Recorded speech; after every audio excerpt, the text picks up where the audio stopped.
but that 88 is pulling away. Earnhardt, Johnson, Menard, Blaney, third-generation star Dale Earnhardt Jr. brings him to the flag. Checkered flag waving. It's over. It's Earnhardt. Earnhardt trying to cover all spots. Oh, yeah! Good job, Junebug. Dale Earnhardt Jr. Checkered flag at Talladega. Why is this one so much fun? Because your grin told so many stories on your cool-down lap. It's just real emotional. I haven't won here in a long time. It was my daddy's birthday a couple days ago. Just real emotional, man. My nerd world. And welcome to it and the return of the Dale Jr. Race Preview Podcast. I am your host, Jon Justice, and I'll just be upfront and honest. I haven't really felt like doing the podcast up until today's race in Chicago in the wake of Dale Jr.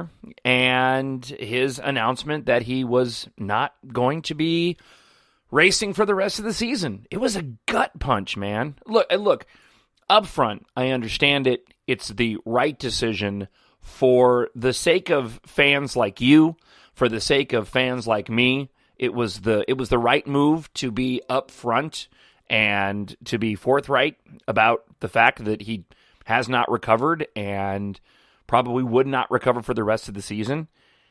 It was the right move. And ultimately, like so many of you, Dale Jr.'s health is the most important thing. And even in the wake of his announcement, his doctor, who is a neurologist, made the comment that the moment that they made the announcement that Dale Jr.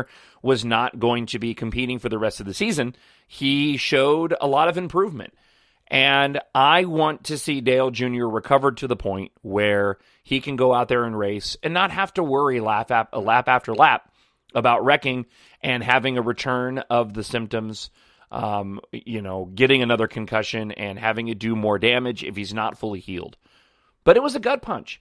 And it was also a realization that something I already knew, and I think something that most fans know, but until you're put in a situation like this, it isn't until you're in a situation like this where you follow a driver and you're a fan of a driver, do you suddenly realize, depending on your level of fandom, just, what that really truly means. Because I've tried to go and look at other drivers over the course of the past few races and follow other drivers. And the only driver that, and I'll get to following Dale Jr. in the 88 here in just a moment, because I am going to be doing that today.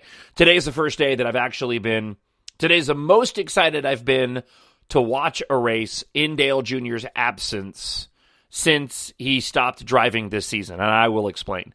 So I was thinking to myself, well, you know what? It would be fun to follow another driver. And the only driver that I really have any interest, apart from Dale Jr., following really, is Chase Elliott. But even then, I don't have that fandom of Chase Elliott the way I do Dale Jr. And I don't have that desire to listen to him during the race in the in-car, not to mention the fact that his spotter, and this is not a part of being a spotter, mind you, I understand that, but his spotter to listen to is boring as all get out. It's not like listening to TJ Majors. I listened to it during the Richmond race. I listened to Chase Elliott and just was like, no, it's not doing it for me. It's not doing it for me the way that it does when I listen to TJ Majors and when I listen to Dale Jr. Or even TJ Majors and Jeff Gordon. Alex Bowman is a different story, and again, I'll get to that in just a moment. But it really was I don't want to say a reminder, but a realization of what it means to be a fan of a particular driver, what it means to be a fan of Dale Jr., the person, and how difficult it is to sort of make that translate to another driver. Maybe over a period of time of getting to know another driver, if Dale Jr. were to never race again, that might be something. But in the short term of these last 10 races leading to the end of the season, I'm just going to go and follow. I think I'll keep an eye on Chase Elliott, but I'm going to follow Alex Bowman And certainly pay more attention to Chase Elliott those days when Jeff Gordon is in the car. And again, I'm going to get to that in just a moment. So I'm not going to spend a ton of time on the podcast. I'm going to keep it kind of brief today. I will give you a preview on Alex Bowman and my expectations for him today. I want to talk a little bit about my massive disappointment in Jeff Gordon, and I wish that he was not getting in the 88 for the rest of the season. I really, really do. And I want to talk a little bit at the end of the podcast, give you my quick review on the disaster of a video game that is NASCAR Heat Evolution. I cannot tell you, as a NASCAR racing gaming fan, how disappointed I am that I dropped $60 on this piece of garbage. So I'll get to that in just a moment. First off, Dale Jr. out of the car, again, just real quick, was a gut punch. And really made me take stock in what I was going to do with the rest of the season. And I've come to a comfortable place now. It is nice to see that he's making it public and he's keeping himself public, and he's going out and, making himself available to the media and to the press. He did some stuff with ESPN Sports that was nice, and that did the intro for the football game that took place at Bristol. So it's nice to have him there and not completely out of the spotlight for the remainder of the season. Jeff Gordon in the car, for me, has been nothing but a massive disappointment. I'm glad that we have a schedule now that we can look at in terms of who's going to be in the car when, but every single race that Jeff has run, and I guess it's to be expected, but to me, his heart just has not been in it. To me, he just seems like a guy out there logging laps. And how do you find that motivation, that extra little oomph to go out and win if there really isn't anything motivating you apart from wanting to do well for the team? There's a drive and a desire that drivers have to go out there and win every day. And even if you're not a part of the chase, to go out there and win if you're running a full season. But if you're Jeff Gordon and you're a guy that's already come to grips with retiring, and did retire, I don't know how you get that spark back. To me, the only reason to have Jeff Gordon in the car is to fulfill sponsorship obligations off the track. To get attention for the sponsorships on the track. So from that standpoint, I understand it. From that standpoint, I get it. But from a selfish fan perspective, get him out of the car. Because he hasn't had a good run. He hasn't met expectations. He hasn't been vying for the win. And even when it's worse than watching Dale Jr. doing that during that 2008 season with the Lance McGrew year when after starting with Hendrick Motorsports. It's just brutal to see Jeff in that car. I'm so excited to see Alex Bowman back in the car. Alex Bowman, on the other hand, has something to prove.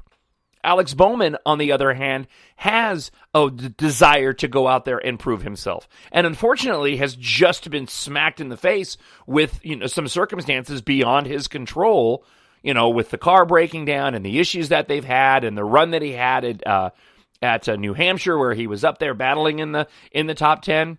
I'm going to watch Alex Bowman with the same type of, I don't want to say intensity, but I will keep an eye on Alex Bowman with the same way that I do when Dale Jr. is running the car today. I'm rooting for this kid. Not just because he's part of he's from my hometown, not my hometown, my last hometown of Tucson, but because I think he's genuinely a good guy, and I know at least he's out there to win it, man. He's out there to prove himself. He is going to give it 100%, and I don't feel like Jeff's even giving it 70%.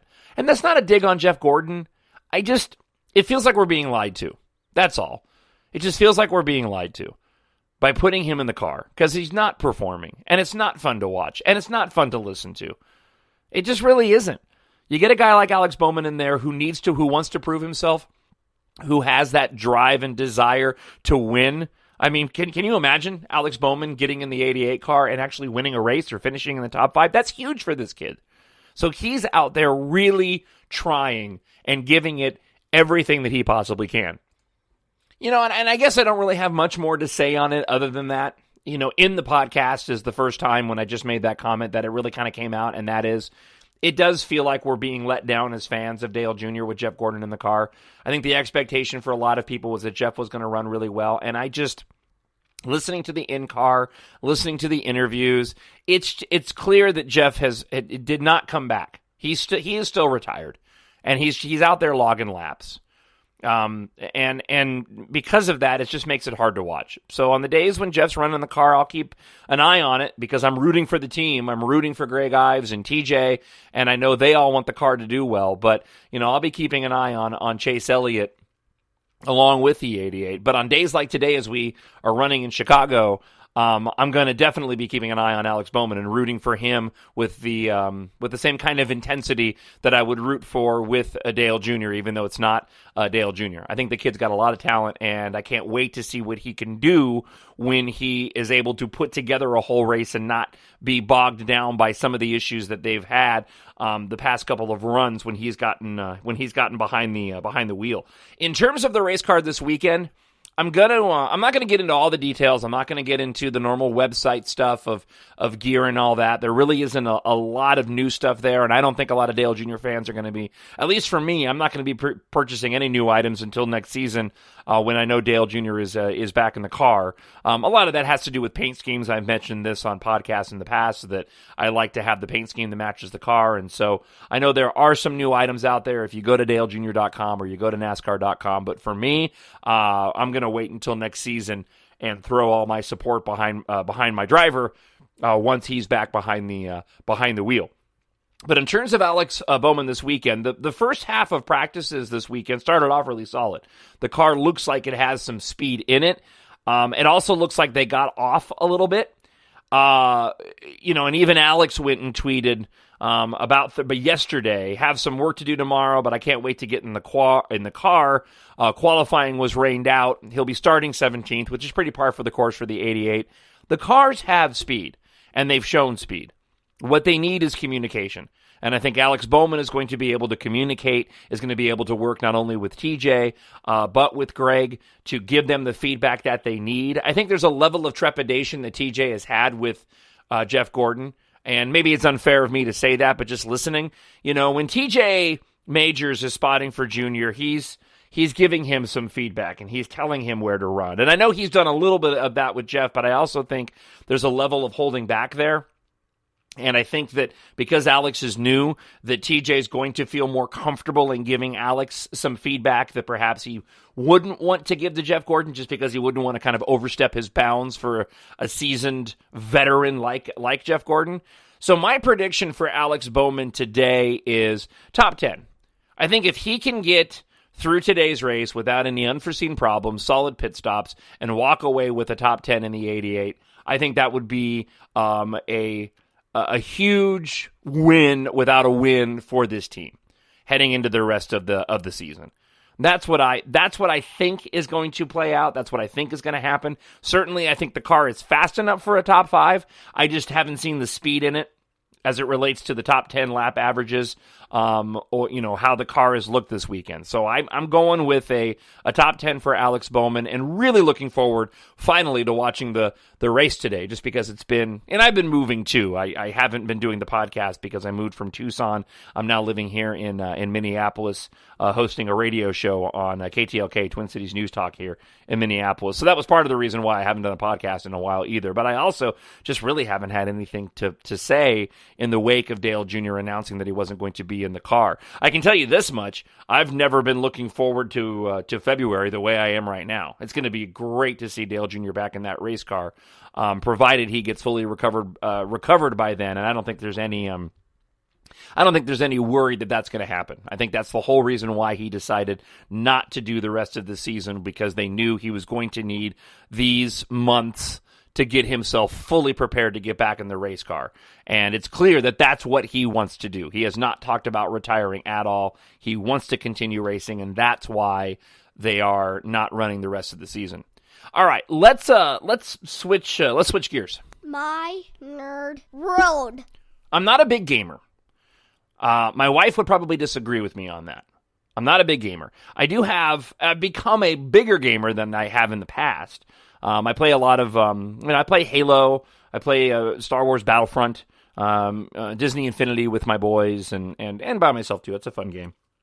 I've been playing NASCAR 15 since it came out. I've purchased every single racing game that there's been ever since I started becoming a fan and I got an Xbox. And I've personally found a way to make NASCAR 15 work. I've got a wheel. I've got I basically have created a rig for myself with the Xbox 360 wheel and the pedals with some